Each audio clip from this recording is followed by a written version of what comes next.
Hi everyone, so this week we are going to be making stamps and using those stamps to help make a beautiful image.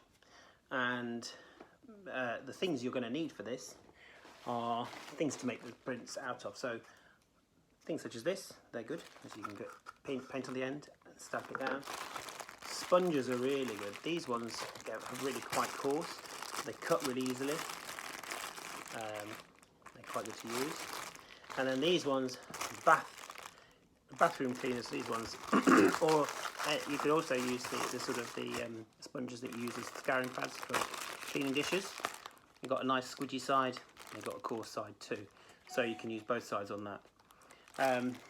You could also use cardboard. You could use all sorts of things, but we're going to be creating stamps out of these and then printing with those stamps onto paper to create an image. The artist we're going to be looking at is Gustav Klimt. Now, Gustav Klimt was part of something called the Vienna Succession, which was a group of artists who were around at the turn of the last century, in the 1900s. They're not quite Art Nouveau, they're a little bit more than Art Nouveau. Art Nouveau is very organic and used lots of natural forms. They were a little bit more modern than them. And they designed all sorts of things and made all sorts of things. Klimt was an applied artist, which meant he didn't make art for the sake of making it. He usually had a function or a purpose. So he was often involved in architectural commissions, where he had to do look at buildings and the interiors of buildings. He might design lights, he might design walls, he might design patterns, he might do all sorts of things for a purpose. So one of his most famous works, and the one we're going to look at, is the mural on the walls of the dining room in the Palais Stocklet. The Palais Stocklet was made for a man called Mr. Stocklet. Mr. Stocklet was a banker, he was a financier, and he had lots of money, and he decided that what he wanted to do was make a house, a beautiful house, and he said to the Vienna Succession, the people in the Vienna Succession, make me my house. So Joseph Hoffmann was the designer, the architect, and Joseph Hoffmann knew Gustav Klimt, so he got Gustav Klimt in to do all sorts of things for this house. One of the main part of the house that stands out for me, the dining room, is absolutely beautiful. It's absolutely stunning. It's a very long room. The table can seat 22 people or something like that, so it's absolutely massive. And of course, it was designed for dinner parties in the evenings. And Klimt obviously used a lot of gold and a lot of reflective sort of mirror light surfaces. So this dining room at night with candles that were also designed to match the house and everything else would have looked absolutely stunning. It would have been an amazing place to be. So Klimt's, I love this, absolutely love this book. It's a fantastic book. Inside, this is a picture of the mural. I should open it up so you can get a better view of it. You can see here, it's absolutely massive. Lots of gold. Figure at the side, I think it's supposed to be like a dancing girl or something like that. She's got a gold cloak on. And to balance it at the other side, you've got this tree, and this is the tree I like. But also you can see in the background that the whole thing is a tree. And all of these swirls would have reflected the candlelight beautifully. I think, if you have a look there, all sorts of weird and wonderful shapes and forms on that one. The main one I'm interested in is the actual tree itself, which is this one here. So you see you've got these triangular motifs, you've got these circular ones, which is supposed to be a rose bush. And they had a rose bush at one side and a figure at the other side. And they sort of mark the edge of where the table will go, I suppose, but also provide a little bit of interest in there. They also put lots of creatures in it and things like that. As you can see here, there's lots of butterflies, floating around. Not quite sure what that is, but it's quite marvellous. And I just really like the stylistic way these branches are shown and the roses are made. Okay, so I've got some scissors, I've got the things I'm going to make my stamps out of for my printing. Got that nice sponge, big one here, some cardboard as well, which is always good. So, with the sponge, it's quite simple really. You just cut out shapes. Shapes that you see, so that looks like a bluebell type shape. A star shape there. With this one, I cut a circle first, then cut all the snippets out of it. And that would look really good if I overlaid that on a circle. That'd be quite nice. I've cut some leaf shapes. I think that's nice, but I think it might be a bit big. So easy peasy way to do it. Cut a little bit off, and then you can trim it down. You might make some mess on this, so if I were you, I would make sure that you are doing this somewhere where you can tidy up, or on a piece of newspaper, and then you can just put it all in the bin when you're finished. I've got this board which is quite good, and I'm going to cut by shape into it. If you are using scissors, if you're not sure, then ask a grown-up to help you. If you are using found objects, that's also will work, but I quite like that's another nice leaf shape there on those ones. These are quite hard to cut. These ones are quite easy to cut, but with the cardboard, whatever shape you make, you might want to think about sticking something in the back to try and pull it off, because if you stick that on a piece of paper and it gets stuck, picking it off, you're going to get your fingers messy, and your fingers will get paint on, like mine, and they'll get it all over your work. Not so good. But the nice thing, of course, with cardboard is you can have things with holes in. You can use corrugated cardboard as well to get the different layers and different levels of effect. So I've got all my bits and pieces here. I also found one of these. This is one of my scrubbing brushes, sponge things from, and I thought I'll give that a go. It's slightly coarser. See what happens. So I've got all my bits and pieces. I now need to start creating my background. So here is my tree, and the first thing I'm going to do is paint in a tree trunk. And for that, I'm going to have a look at some of Klimt's ideas, because he has this central sort of stick, and then all the leaves go out horizontally onto it. You can see that very well there. That's his tree. So it's got a trunk that goes in the middle, and everything else sort of comes off it and sides, which I think is quite cool. It also looks a little bit abstract, which I like. So for the purpose of this video, I'm going to do it landscape, because I won't be able to fit it in portrait very well, but you will probably need to do it portrait. So start off with my top branch, then I put my tree trunk in, then I'm going to add my other branches on the side, make sure that they don't quite join up. I need to leave some space in between so I can do things. There we go. Nice. So now I just need to let it dry, and once it's dried, I will start using my stamps. Right, so that's now dry. First thing I'm going to do is make sure that my stamps fit. It might be a little bit too big, so I think what I'm going to do is cut another one out of here.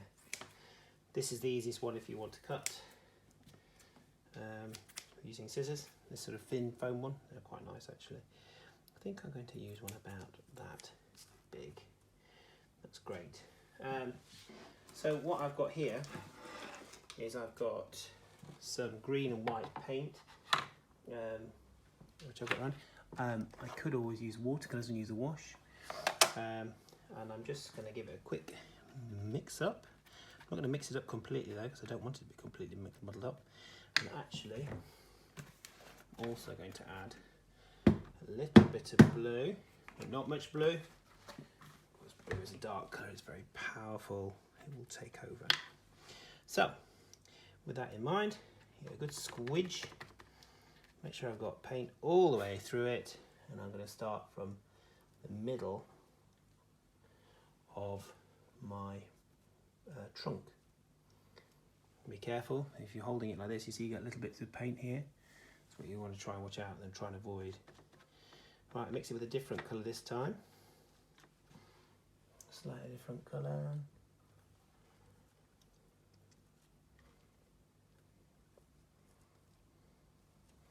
There we go, very beautiful. Right, I'm going to keep doing this now, see what happens next. I'm going to mix a bit more blue in there.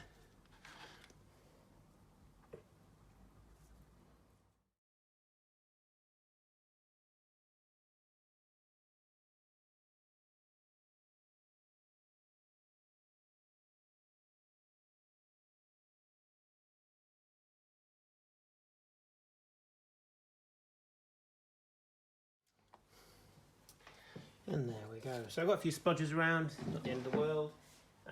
I think if I did this again, I might put another row in here. In fact, I might well do that.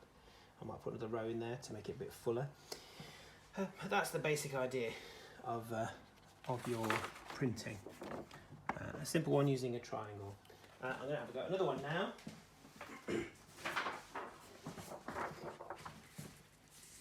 Portrait one. And for this one, I'm going to try slightly different shape.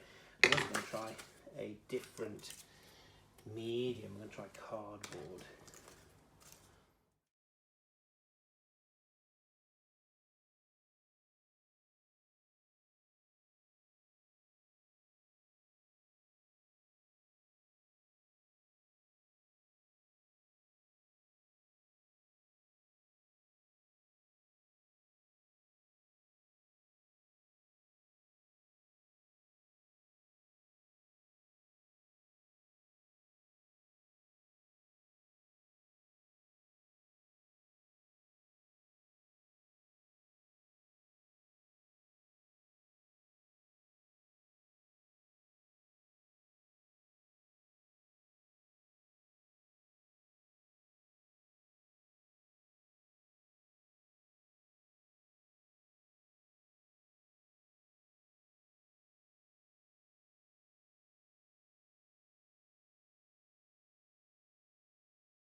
Okay, so I finished my first go around on this and I'm quite happy with it. It looks pretty much like the other one. So what I'm going to do, or like Gustav Klimt's original, what I'm going to do now, I'm going to get a little bit of blue here and I'm going to mix my blue in so I get a very bluey green, and I'm going to use that. And this is a slightly different stamp. It's made of corrugated card. So this time I'm just going to dab it in the top and I'm going to see what happens when I splodge that on the top of this. Pretty cool. I like that effect. If you look at Klimt's original, they weren't all the same colour. And I've already got some variation.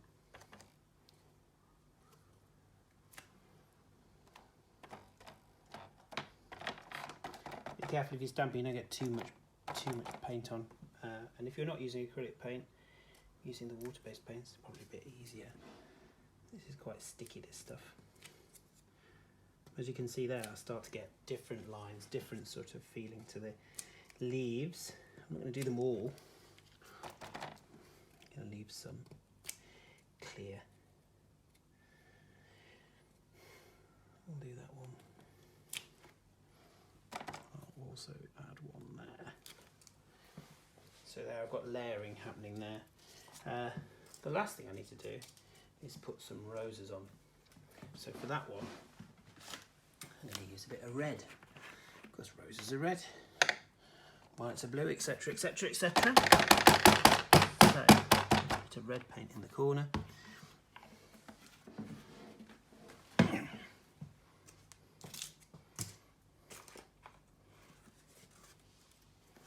I'm going to do this in a two-step one as well. I'm going to cut the circle out first of all, making sure that my circle, excuse me, it's going to be the right size to fit in between these branches. That's about right. And I'm going to mount a little bit on the back of it.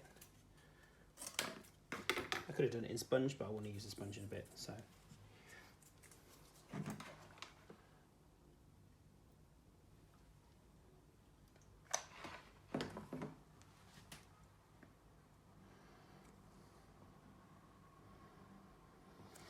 There we go. Right.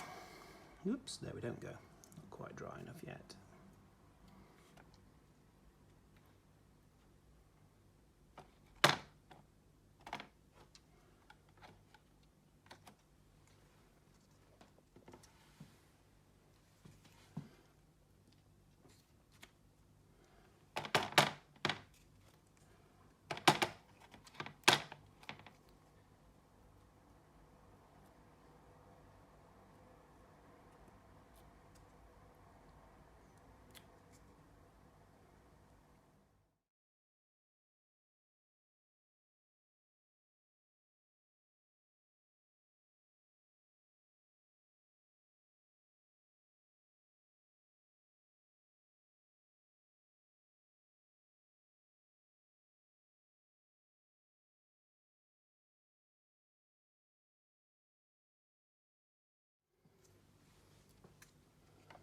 There's my red bits done.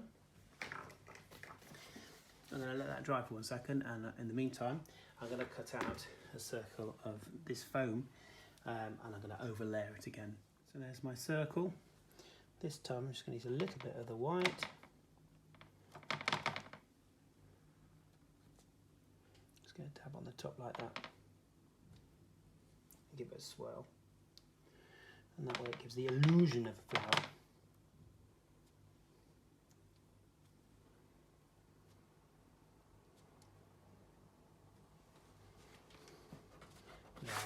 There we go. So there are 2 ideas for you to try, based on the work of Gustav Klimt. Yeah, have a go, have a play, and see what you can do.